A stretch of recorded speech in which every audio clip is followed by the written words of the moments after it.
Alright, so in today's video, I'll be talking about action points, chain points, skill chains, skill bursts, and basically what makes OuterPlane gameplay unique.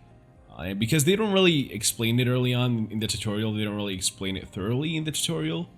And I'll be diving into how to get action points for each class, how to get chain points, and what you can use the chain points for, as well as the effects you get from having specific chain combos or like the team placements that you have. I'll be delving into everything in this video. If you actually press on the menu, this is something that a lot of people didn't know. If you press on the menu right here and you go to the help button, it's going to show you a general combat guide of the game. They're not really mentioning some important questions that we have, like skill multipliers, effectiveness versus resilience. They're not really touching on that, but they are, like, generally speaking, they're explaining the general idea behind the combat. Elemental advantage and elemental disadvantage. They have damage calculation, but they don't really mention it, right? They're just saying element reduces damage by 20% and accuracy evasion. They don't even explain how it works exactly. They tell you that missed attack damage is reduced by 20%, which is, I guess, it's a good thing to know. But they don't really delve into the actual numbers, which is kind of weird, especially because they have like an entire tab for this. They could have absolutely included the numbers, but instead we have to either figure it out ourselves or like some data miner has to get these stats for us to actually know what the stats are. But today I'm not going to be delving into all of this. I'm just going to be talking about the skill bursts and the skill chains, which are going to be the two most confusing new mechanics, because a lot of the other turn-based games do not have similar mechanics. It's just your speed, priority, gauge, and your skills. But this game has skill bursts and skill chain. Your skill burst is going to be tied to your action points. The more action points, the higher the skill burst level that you can do. But they're also going to be locked behind your star level on that specific unit. Let me actually read. I'm not going to read all of it because I want to explain it in my own words, because I think that'll make it a better explanation. At least I think so. You can use the action points to gain in battle to enhance certain skills. That is true. You can add more effects to your skills, to your skill bursts, I mean. And you can also make it hit harder on some units, depending on the skill burst. Actually, I should have probably mentioned what a skill burst is. So if you go to your unit is going to have 3 different skills, right? One of your skills, whether it's skill 1, skill 2, skill 3, one of your skills is going to have the B icon right here, which is going to be basically, that's your skill burst. Whatever skill it is on, it's basically going to be your skill burst. Now, your ultimate, so there is a difference between ultimate, skill ultimate, and your skill burst. Your ultimate is basically always going to be your S3. I think a lot of people confuse the two. They think skill burst is the S3, which is, your ultimate, but no, ultimate and skill burst are 2 different things. Your ultimate can be your skill burst, but, skill burst can also be your S2 or your S1. For example, Noah has it on her S1, Dolly has it on her S3, and Ren has it on her S2, just like shown here in the screenshot. So, you need action points to activate the skill burst, and again, the skill burst level 1 is going to be automatically unlocked. The level 2 is going to require 3 stars. Level 3 is going to require 5 stars on your unit. So 3-star characters are going to have 2 skill bursts, 2-star characters and 1-star characters are only going to have the level 1. You can unlock the level 2 easily because it doesn't really require that much time to unlock the 3-star for the 2-star units, base units. So how do you get action points, right? It's explained here. Action points can be obtained via the following: by gaining a turn. Now, gaining a turn actually gives you only 5 action points. This is something that I just calculated like a while ago.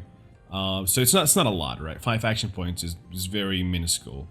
When unique stats are activated through special gear called Talisman. I don't think I made a video about Talisman. I might do a video soon about Talisman, but they're basically the special gear that you get from doing the runes. If you've done the runes, you should know what Talisman are. It's like the one that gives you 5 chain point per crit, or like type advantage. Hitting a type advantage gives you some chain points back. There is chain point talisman and there is action point talisman. So action points talisman are going to give you action points based on certain conditions. So this is what they're referring to. through certain heroes' skills. Some hero skills do give action points, like TU's Burst 2 gives, I think, 50 something action points. I think, do not quote me on that because I do not remember the numbers. Specifically because my TU is actually only at 2 stars on my global, because I didn't manage to pull her on the first day, unluckily. But yeah, I don't remember the actual numbers, so some hero skills do give action points. Now this is the main point, right? Every class has a different method of gaining action points. Defender gains additional points by being hit. If you hit Veronica, she's gonna gain a certain amount of action points. Now this is what I mean by not being transparent enough. They're not telling you the number, they're not telling you how many action points you gain by getting hit. So I wish there was more transparency added into these guides. I can do that. I can like try and figure out the numbers myself, but I probably should do that actually. I might add it in a future video, or I might actually just type it in the comments, because it's way too late and I want to get a video out today because I want to upload at least one video every single day.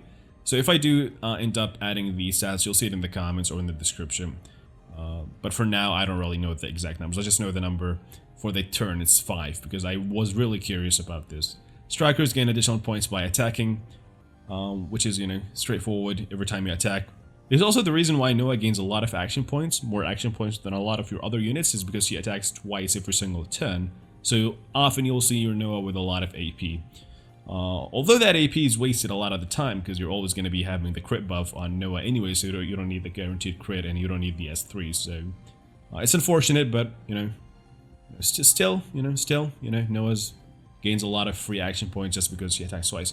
The good thing about it though is she gains also a lot of CP points, because if you have the crit talisman, which you should have on Noah, you're going to be attacking twice, which means you're going to be critting twice, which means you're going to be getting double the CP in the talisman passive, which is the reason Noah is the best PvE DPS in the game by far.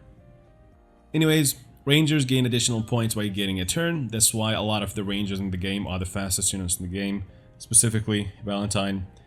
I think, wait, is Stella also? I think Stella is also a Ranger. I think she is. I'm not sure, but I think she is. So Stella's also really fast. Valentine's really fast. Who was Valentine tied for the highest? I do not remember who Valentine was tied for the highest speed.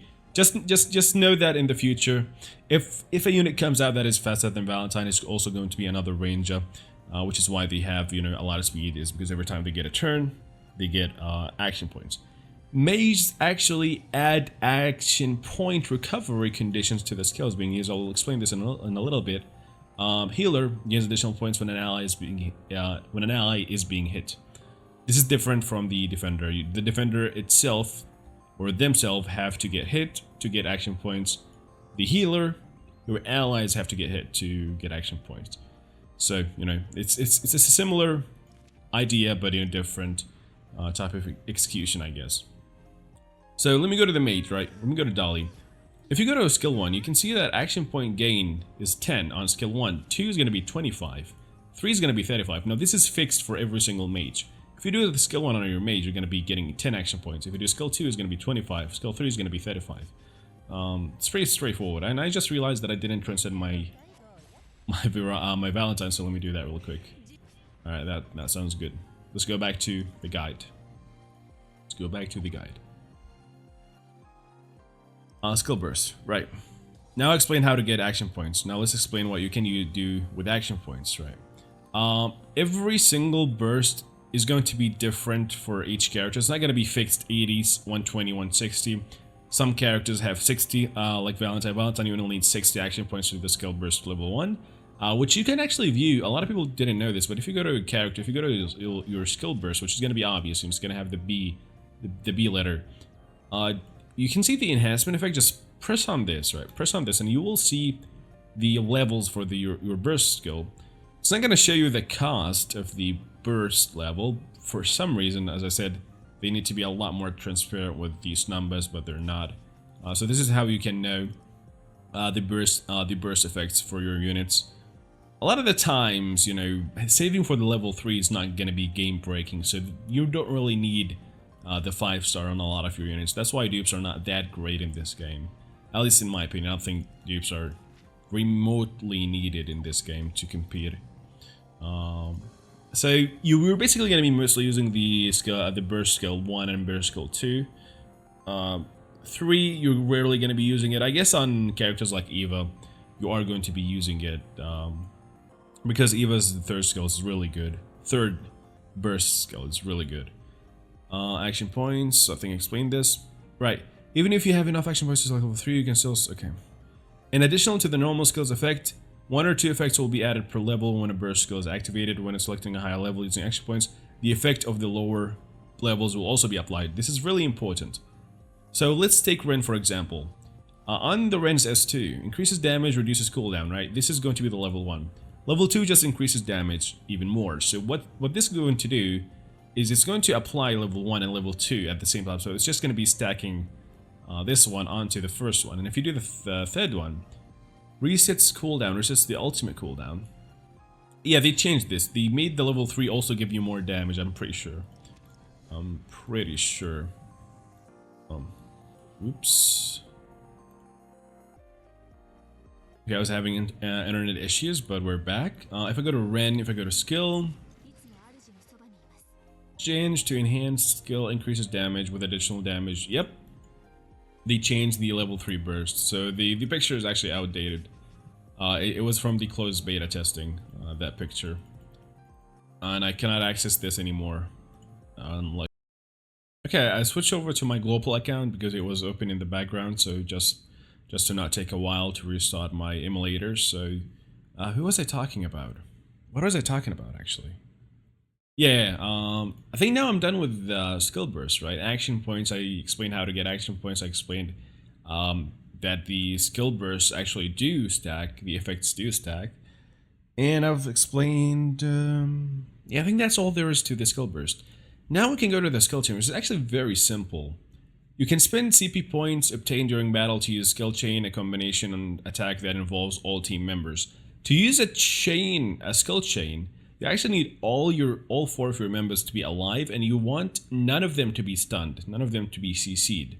When using a skill chain, all heroes participating in battle while attacking is in a specific order. They deal significant damage and activate a variety of specific reduce target's weakness by significant amount. Yeah. Your chain points are going to be, let me actually go to a character. So if I go to Noah, right? Because Noah's skill chain is level 2, it's going to reduce, you can see it right here, skill chain weakness guards reduction is going to be 4. You can also see the dual attack. I'll also talk about the dual attack in a little bit. Skill chain weakness guards reduction is going to be 4. Because it's upgraded, right? Because it's upgraded to level 1. This is why I do suggest upgrading all of your skill chains to level 2 minimum. You're not upgraded to level 5. It's not. You're not gonna have enough books. Books are not that free to come by for you just to waste it on just upgrading the skill chain. So do not do that. You can see that, you know, skill chain. It's going to reduce 4 if you have it at level 2, which is basically you can get it on everyone. So normally you will be reducing. With the skill chain, you're going to be reducing 16 weakness points, right? You're going to be reducing 16 weakness points if you do a skill chain. At max level, maybe like a few months from now, when you have so many books that you can just max out the skill chain, you will be reducing the weakness gauge by 20 every time you do the skill chain, which is really good. It's going to be the easiest way for you to be able to break the bosses, and I think I'll make another video talking about the boss break and the other game mechanics, but for now we're talking about the skill chains. Chain finish effect. This is also part of the chain. When I go to, if I go to adventure, if I go to Glycis, right, if I go to, let's just go to anything, right, you can see the chain preview. Now you can actually change this in the game, mid-game. If we're doing your skill chain, you can actually just switch them around. You're not limited to this preview, right, or not limited to this ordering. But this is basically going to be your default, so you just want to have it ready right here. Some units are going to have finisher effects, some units are going to have starter effects, and other units are going to have companion effects. So in a perfect world, this is what a perfect world looks like. Let me just go here. I'll show you this. Nope. This. Yeah. Starter exclusive, companion, finisher exclusive. This is what, you know, a perfect world is going to look like. But you're not going to be making your team to fit these requirements. You know, these requirements are just bonuses, right? So the starter effect for what's her name, Rona, right? Increases all allies' skill chain damage, which I don't think it's by that much, anyways. If I go to Tia's companion effect, after attacking, heals the ally with the lowest HP by 15% of max health, which is really good. And this one is really, really good. Dolly's companion effect is one of the best. After attacking, has a 100% chance to reduce the target's attack for 2 turns, which is really fucking awesome. And Noah's finisher effect, you're basically recovering 25 chain points. You're getting 25 chain points back at the end of the chain effect, or skill chain, I mean. So again, you know, some units are going to have companion. If they have companion, you want them in the middle. If they have starter, you want them at the start. If they have finisher, you want them at the finish. If I do this, right, Rona's starter effect is not going to be active. She's still going to be doing damage. She's still going to be doing damage in the chain, in the skill chain, right? She's not going to just not do damage, but the effect is not going to be active. The companion effect is active anywhere, by the way. It doesn't have to be in the middle. The companion effect is active anywhere, but you obviously want Noah at the end and you want Rona at the start if you're using both of them. Same thing here, right? At the end, if you have Noah at the finish, you're going to be recovering 25 chain points, which is really, really good. I think I should explain also the dual attacks, because they're not really that complicated. Every single character is going to have the skill chain with their companion, finisher, or starter, depending on the unit. And they're going to have a dual attack, right? Dual attack is basically if another character summons your character to do a dual attack. This is going to be the effect. After attacking, grants a barrier to the ally with the lowest health. Barrier strength increases proportion to his max health. Here, after attacking, has a 40% chance to reduce the target's attack by 30% for 2 turns. The damage increases proportion to the target's max HP. Most of those effects, the dual effects, are actually the same as their S1. If I go here, her S1 also reduces the attack by, has a 40% chance to reduce the attack for 2 turns. So it's basically the same. The difference is, even if Noah crits on the dual attack, she's not going to follow up with her S2. That'll be way too broken. But dual attacks are pretty self-explanatory. And the units that you summon in the dual attacks depend on a specific requirement. If I go to Veronica, if I go to S1, attacks an enemy, has a 50% chance to inflict taunted. Activates a dual attack from the ally with the highest attack. This is the requirement. If the caster's defense is, yeah. So you're going to be basically summoning Noah always with Veronica. Now, I don't know if other characters that have dual attacks have different requirements. I don't know if that's the case. But right now, Veronica just summons whoever has the highest attack for the dual attack. Chain points can be obtained by the following. When gaining a 10. Now, every time you gain a 10, you get 5. When one team member gains a 10 and there is a hero of the same element on the team. Basically, if you have 2 red heroes, you're going to be gaining, I think, 6 instead of 5. I think. I'm actually going to double check that. I'll correct it at the end if it needs correction. When the unique stats of Special Gear Talisman, basically CP Talisman, through certain heroes chain passive skills, like Noah, when a powerful monster is killed. Which is, again, the same thing as here. When you kill someone... Where is it?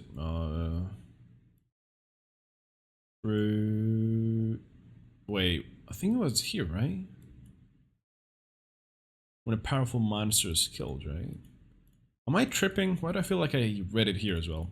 Well, I guess it's only in the skill chain. When a powerful monster is killed, you get a certain amount of skill chain points. I'm not going to say the number because I'm not sure about the number. But activating skill chain by using your chain points, the screen will change to the skill chain screen. You can decide the order of your heroes so you can change them in real time. You can view the activation effect, blah, blah, blah, blah, blah. Alright, so how many chain points do you need? You need 100. How many do you get per turn? You get 5. The most chain points that you're going to be getting are going to be coming from here. If I go to inventory, if I go to your talisman, recover 7 chain points when an attack scores a critical hit. You're going to be getting, every time Noah takes a 10, you're going to be getting 14 from this, and you're also going to be getting 5 from just her taking a turn, which is going to be 19. Now, if you have the 6-star one, you're actually going to be getting 25 chain points every time Noah takes a 10. And every time Valentine takes a 10 with her S1, because I also have the this one on her. Let's imagine I have this one instead on her, the 7 one, and I have the 10 one on Noah. I haven't done the runes 10 yet because it's too boring, but let's just imagine that I have the stage 10 one, right? The one that gives you 10. And I have this one on Valentine. So Valentine's going to be getting 7. And let's imagine that Valentine's exclusive equipment activates.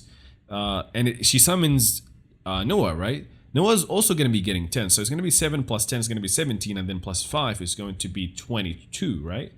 So you get a lot of chain points from doing dual attacks with Noah and Valentine. And also in the chain combo itself, every time Valentine crits in the chain combo or Noah crits in the chain combo, this is going to activate, right?